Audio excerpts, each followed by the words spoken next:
breast enhancement procedure dangerous? Let's look at what are the options you have for enhancing the size of your breast. So today there are loads of advertisements on the internet. You will have options like fillers or breast body fillers, and then you have fat grafting, and then you have silicone implants. It could be with breast lift, without breast lift. So all of these are options for enhancing the size of your breast. You should know the plus and minus of both. As far as body fillers are concerned, we are still evolving, and we are not very sure what could be the long-term consequence of these body fillers. Yes, there are specialists, and since the material that we use is hyaluronic acid, and by and large it gets absorbed within the system, but we still don't know whether it could cause reaction or it could stimulate anything.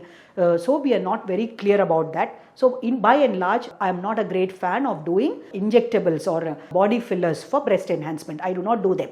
The next option is, instead of fillers, can we do fat grafting? Yes, you can do fat grafting to enhance the size of the breast. It's your own tissue. So you take fat from one part of the body and inject it onto your breast. So there is no scar as well, you can inject it. But the flip side of this, fat gets, for a fat to survive, it needs blood circulation. So whenever you inject, you can't inject them in lumps, you can't inject them in big quantity, because if they do not get blood supply, they will all get absorbed. While getting absorbed, if they are not removed from the system, they might form what is called oil cyst. So there are many patients who get like 500, 600 cc of fat injected into the breast and later come out with what is called oil cyst. And when we try to remove these oil cysts, you might end up having a scar. So small quantity fat grafting in multiple sessions is preferable to large quantity in one session. So this is another option. But however, if you do fat grafting expecting a perfect round shape with 100% cleavage, all this may be difficult.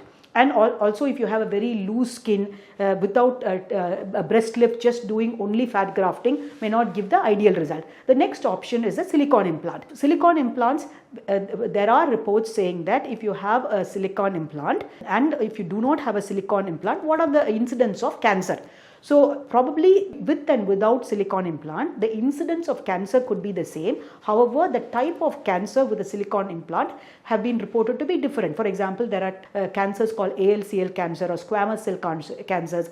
These have been associated with implants. We do not have any concrete evidence to say that if you have breast implant, you will develop cancer. It is not so. So all of these procedures, you have to do it with trained specialists who are updating with what are the current release from FDA and the associations, and we strictly follow whatever is released. So we do not do anything that is against medical ethics. So we follow, for example, all plastic surgeons. We are a member of Indian Association of Aesthetic Plastic Surgery as well as International Society of Aesthetic Plastic Surgery, and based on these guidelines, we follow the procedure.